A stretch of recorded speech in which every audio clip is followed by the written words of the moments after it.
How's it going? So tonight, I thought we'd look at some Nintendo Switch controllers. This will be a pretty quick video, because I don't have too many different ones. But anyway, let's go ahead and get started. We're going to start off with the normal, the standard Joy-Con controllers. These are the ones that come with the console.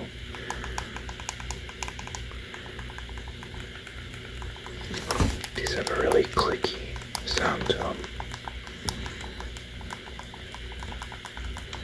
And,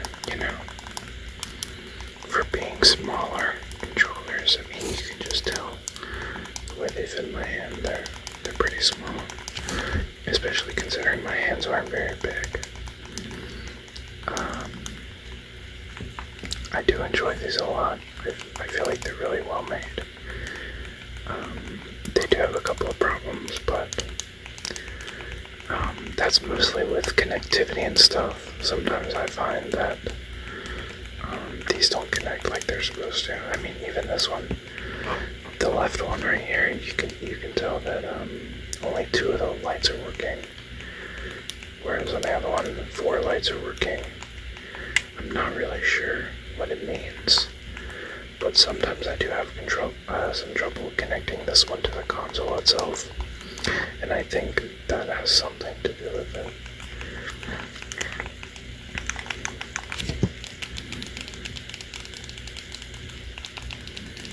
Now, Nintendo does offer a sort of, not warranty, but like a mail-in service. But I think that my time has probably passed, considering it's been over, 2 years now since I got the console, so these are probably overdue, but that's okay. They do the job. Especially considering I mostly only use these when I'm playing in handheld mode. And in that case, they work just fine because they're, actually docked into the controller.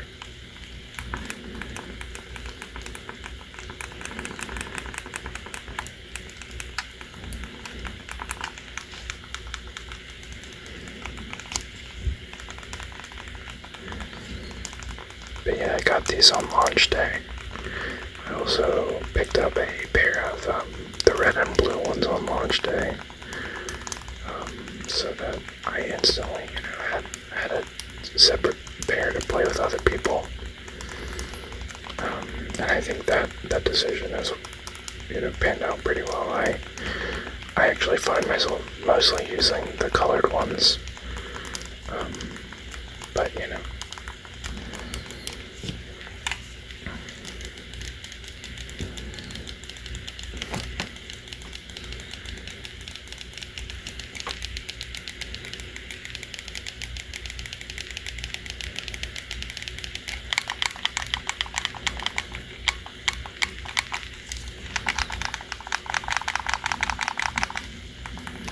Alright, let's move on.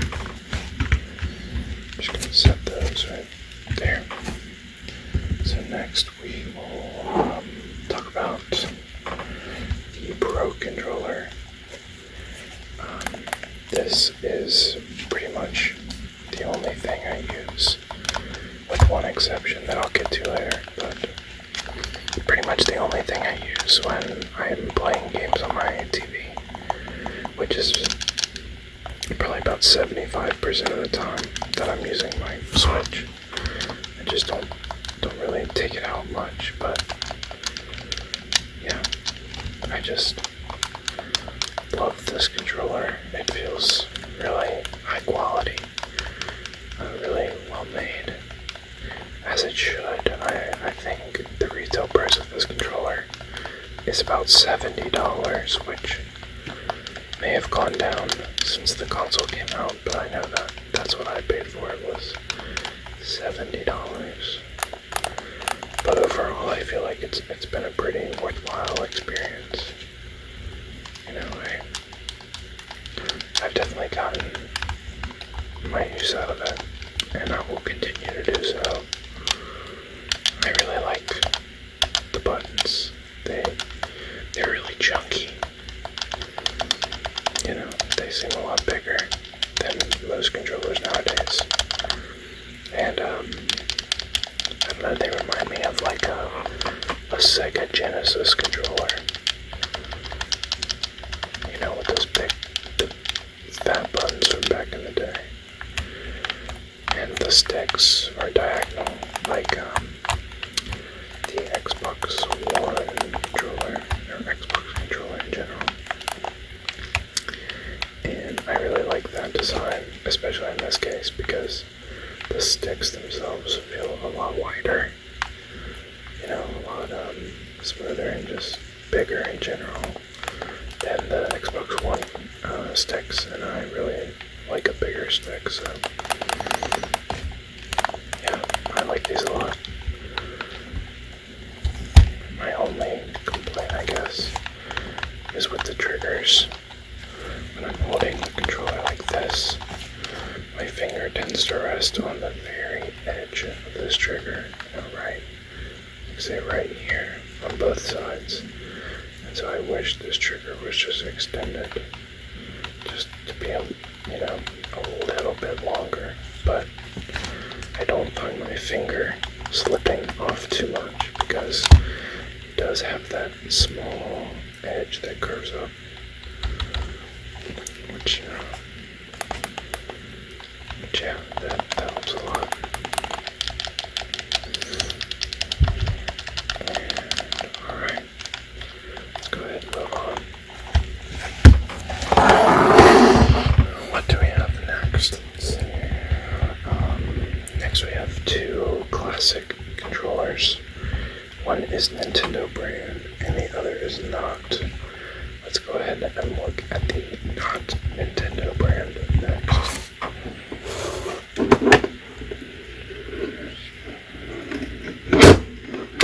Sorry about that. Alright, this is the 8-bit Do gamepad Bluetooth controller. Now, technically this is cheating because I'm not sure that this was made for the Nintendo Switch in mind. And in that same vein, I have never actually used this with my Nintendo Switch. I mostly use this as just a standard SNES controller for when I want to play SNES games, essentially. Just because it is really well made.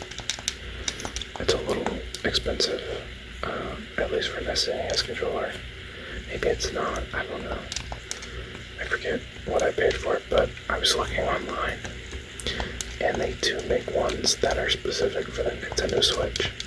And you can tell because they've got two thumbsticks right here, and I think it's a little wider. And those were a little bit out of my price range. I mean, but that's only because I just tend to use the Pro Controller. But yeah, this works really well just for playing NES and SNES games. And it's just got that classic feel to it. And it feels, you know, of the same mold of the original Nintendo controllers. And just, it feels really hefty. Like it's got some weight to it, which I like. I mean, it's not heavy by any means, but it doesn't feel like it's gonna, you know, fall out of my hands. I think actually, I would argue that it's heavier than a Joy-Con, which I mean, granted it should be. It's a little bit larger, but yeah, I like this controller a lot. Alright. Two triggers on top. There's a little micro USB port and a blue blinking light. There's an orange one right here. That'll let you know when you're connected to Bluetooth. It's pretty handy.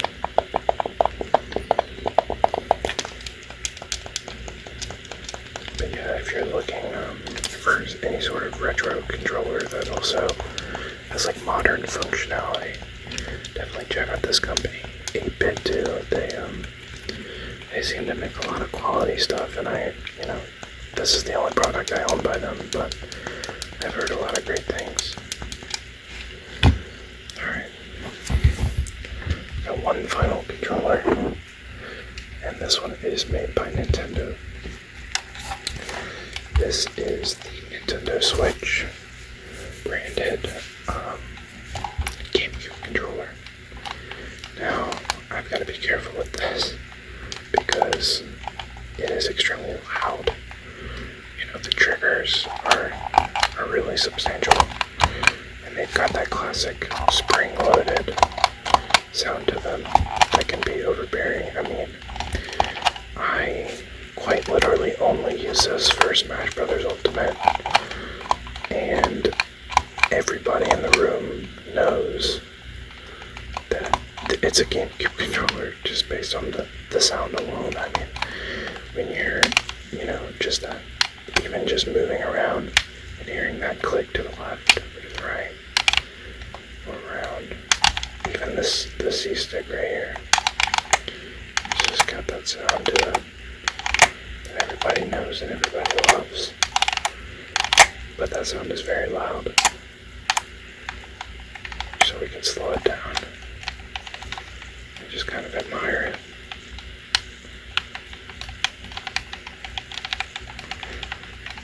This D-pad is fantastic. I love it. The buttons are the same as they've always been. At least, in my experience, they feel the same as an older original GameCube controller. The placement of the buttons is fantastic, as it's always been. Because of course, it makes sense that the A button would be the primary button. The shoulder buttons are pretty standard. These are different than an original GameCube controller. For starters, an original GameCube controller only has one of these. I believe it's this one. I'm trying to think. I definitely think it's this one. And I think they just added two, so that if you're playing anything that's not, any game that's made nowadays is made with the intention of having two shoulder buttons. So it's nice that they've considered that when redesigning this. And like I already mentioned, these triggers are just heavenly. I mean, they're a little squeaky and they feel a little cheap, but my god, something about the way these triggers are made, they really float my boat.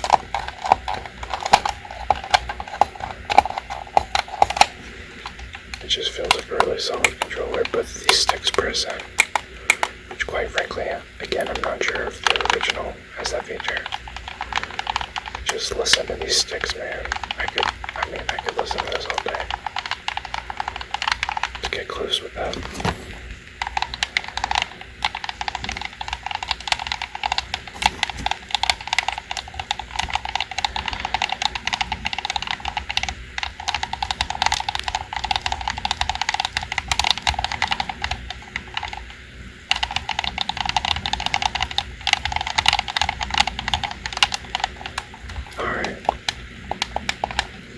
And with that, that's going to do it for us.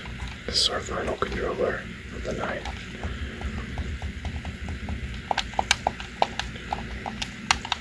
But I will see you next time.